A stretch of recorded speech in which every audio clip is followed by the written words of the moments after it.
سوال ہے منگنی کے بعد اور نکاح سے پہلے منگیتر سے بات کرنا کیسا ہے، وضاحت فرمائیں۔ منگنی کے بعد بھی درست ہے لیکن بڑوں کی موجودگی میں، چونکہ منگنی نکاح نہیں ہے، منگنی ایک زبان ہے جو بڑے آپس میں کر لیتے ہیں۔ ایک دفعہ بات چیت کرنا، دیکھنا اس کی شکل و صورت، چونکہ لڑکے نے ظاہر بات ہے اس کے ساتھ زندگی گزارنی ہے اور لڑکی نے بھی، تو وہ دونوں ایک دوسرے کو دیکھ بھی لیں۔ ابو داؤد میں حدیث ہے کہ ایک نظر وہ اس کو دیکھ لے، پتہ چلے اندھی ہے، کانی ہے، بھینگی ہے، لڑکی بھی دیکھ لے کہ لڑکا لنگڑا ہے، لولا ہے، گونگا ہے، کیا ہے۔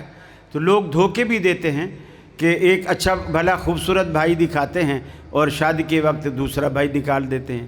اسی طرح لڑکی والے بھی دھوکہ دیتے ہیں، ایک خوبصورت لڑکی پڑوسن کی اٹھا کے دکھا دیتے ہیں اور پھر شادی کے وقت اپنی لڑکی وہ جو کالی تھی وہی دے دیتے ہیں۔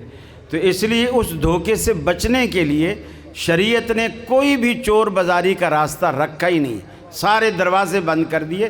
ایک نظر دیکھ لو جائز ہے لیکن بڑوں کی موجودگی میں۔ یہ نہیں ہے کہ کلفٹن گھومنے جا رہے ہیں اور لاہور کے شاہی مسجد میں ڈیٹ پہ جا رہے ہیں، ایسا نہیں، یہ چیزیں حرام۔